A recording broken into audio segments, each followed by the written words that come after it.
So, you want to become a heading monster, right? Well, then you should watch a tutorial. And that tutorial, we're giving you that today. But the thing is that I'm not going to teach you how to improve your heading because I'm a small guy. And frankly, I suck at heading. But I brought some help from a friend. So meet Adam from AFE Football. Thanks for having me. Good to have you, mate. As you can see, Adam is he's a lot taller than I am. He's a lot better at heading than I am. And basically can explain everything you need to know to become a heading monster. Just like this guy. Let's do it. Let's do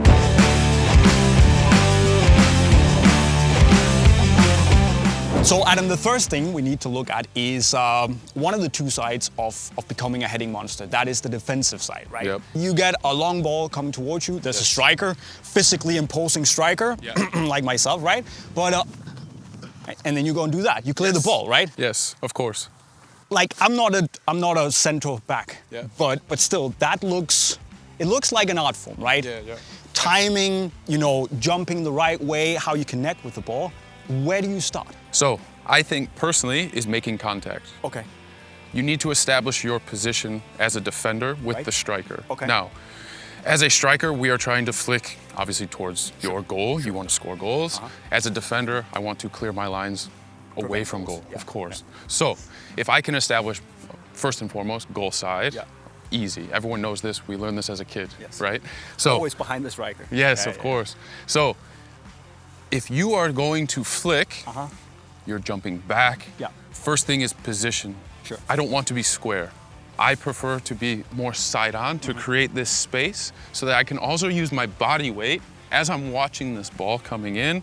I lean, I can then separate, and then I'm able to then attack. Right.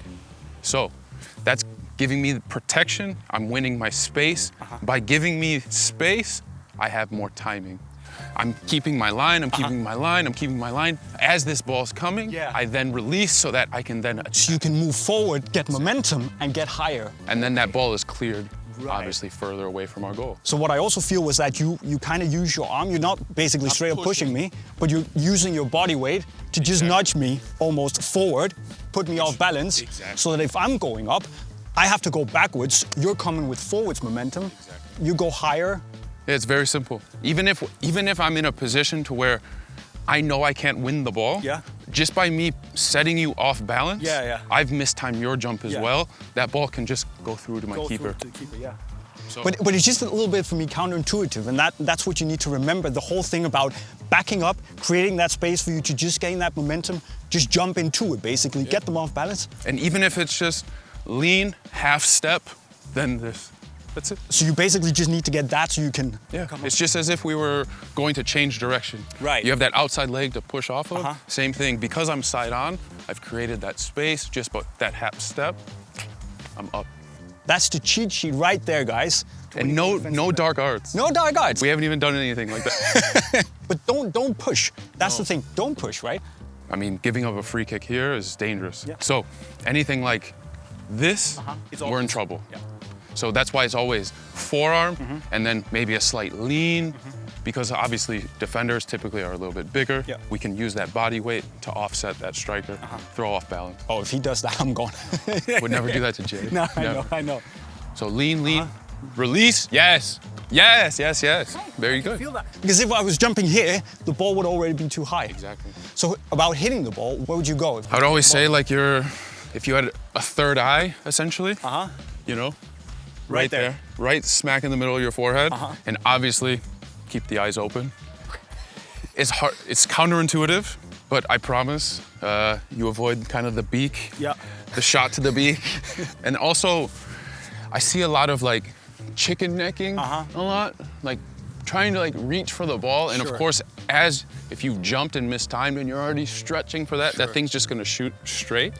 So I always think of like, you're kind of tucking your chin and then kind of pushing out your jaw a little bit as you're making contact. So that's where the power comes from, also just releasing. Okay. And of course, the timing of the jump is so important. I mean, you could pretty much not do anything with your neck, and as long as you're getting under the ball and you're kind of going up an upward trajectory, that ball's gonna go. Defending is an art too. I'm here to prove it. Okay, so that's when the ball is coming at you. Yep. You're not inside the box. Yes. But another thing is if there's a cross coming in, you know, I'm chasing, you're chasing. How do you approach that? So if we're kind of at the top of the box here on the 16, we want to follow where the ball is going with how we obviously don't want to drop that line too early to avoid offsides, keeping people onside and things. So we're following the ball, we're running. Obviously, when we get to a point to where we see that a ball could be crossed in, this is when we start worrying about how we are facing and our hips and shoulders. So if we are here, I'm obviously blind to what is going on behind me. So it's just slight open the hips. Now I have everything in front of me, makes everything a lot easier to defend and attack. So depending on the ball that comes in, we obviously, if it's coming first post, I can then attack forward. That ball is slightly going second post, I can simply drop and maybe help just continue that ball on. What if the ball comes then goal side of you? Which is the area where you'd say, okay, I'm gonna leave that for the keeper. And you know, because then rushing back and, you know, just trying to get a connection, if you mistime that and you know, you just like scuff the ball, there's a danger with the goal, of scoring an own goal. I like to have a lot of trust in my goalkeepers and that they command their area. If you just want to use lines, the 6, of course, should be always theirs. I would say my job kind of ends here, maybe halfway between the penalty spot and the 6. Yeah, I think so much is more about judging the trajectory of that ball and knowing what is going on around you at all times. I think that's such a key thing in defending. And sometimes you don't need to be the one to make contact with the ball to defend.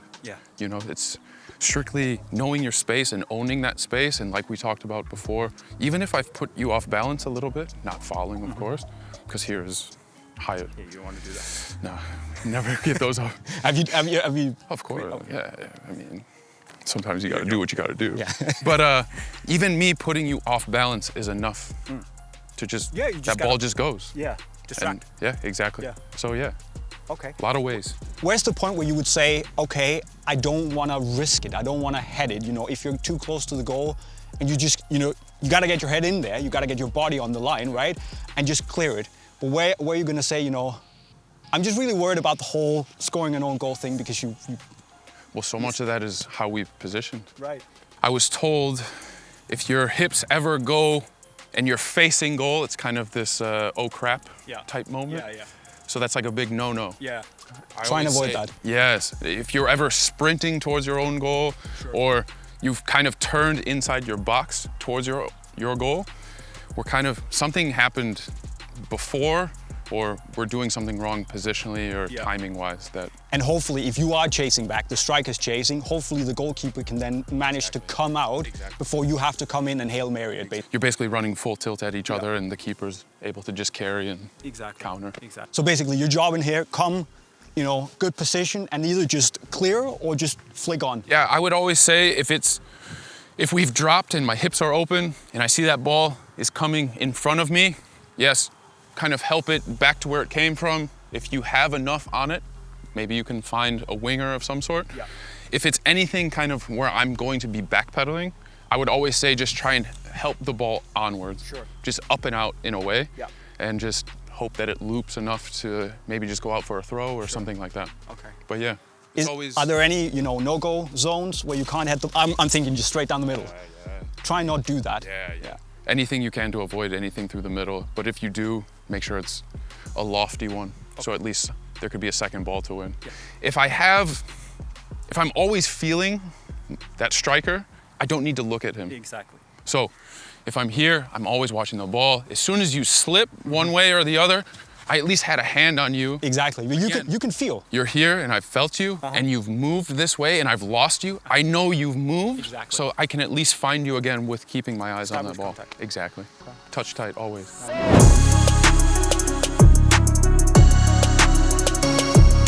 But Adam, now the roles have reversed. Now I'm the defender, which sucks for my keeper, but you're the striker. You're here to teach us how to score more headers.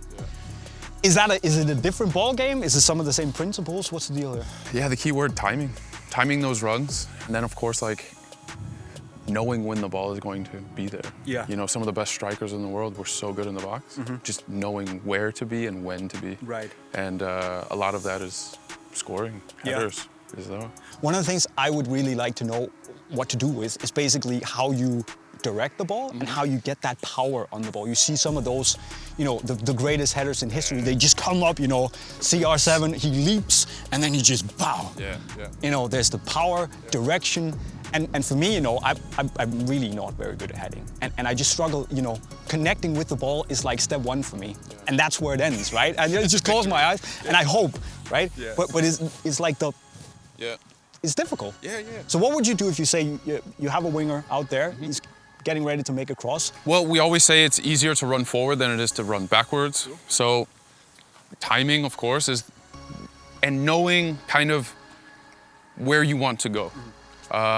So much of it is getting in front of that defender. So maybe you're making a slight movement so that we can get in front goal side. And then, of course, you're talking about the redirection and the big snapping headers, or where you're towering over and you're kind of heading down into the feet of the keeper as they're doing their spread. A lot of that is how that ball comes in, and also where we are in relation to that ball. I always like the ones where, you know, you've made your fake and that ball's kind of just coming into you and you're just kind of running. And you've just kind of ghosted that defender a little bit. You make that movement with your head so naturally. It's just you come there and you just like, wah! I can almost see the ball just flying the bottom corner, right? What's the secret? Does it come from the neck? Yeah, of course. And like, again, knowing what you want to do as that ball is coming in and making that decision. And then also the ones where you kind of see the ball is those where you're heading down, trying to get over the top of the ball, is if the ball's kind of just clipped in and you set yourself, you got a good spring to you, and you're kind of heading down.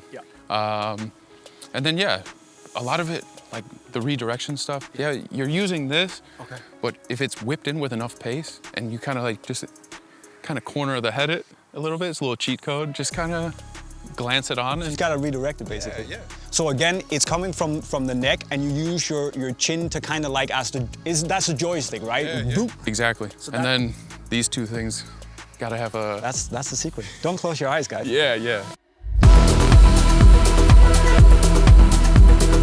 Okay, so we can clear the ball, we can score goals, but what if we want to keep the ball? Easy. Of course, it's super easy. If it was that easy, everyone would be doing it. I guarantee you I cannot just like... Jay. You have a good first touch with your foot? I would say so. Yeah, of course. You know, you receive, you kind of dampen the ball with your foot. Same thing with your head. Just kind of... So your head is a pillow? Exactly. Okay. That's how you should think. Just like you're doing like a chest control. You kind of lean to cushion the ball, stand, the ball kind of falls to your feet. Same thing, you're kind of pulling that head back to kind of cushion the ball and knock down so that get that ball to the floor and we can play. So basically it's the neck again. Instead of tightening your neck, you just like absorb. Think of it like that. Typically, that's something midfielders and strikers would do for hold-up play, right? Center back? I would also say if we've committed a lot of players forward, we're in the attacking third, maybe a ball is cleared to try and get their lines up, and we want to continue this pressure, stay inside their area. I'm at midfield, just knocking it down into a central midfielder's feet. Again, open up, keep the ball circulating. Yes. Would you rather do that than control it with your chest? It depends on the ball. But yeah, I mean, obviously I'd prefer to take it on the chest and get it to my feet so that I can distribute. But yeah, not everything is perfect, so we gotta adjust always. This game is about situations, so.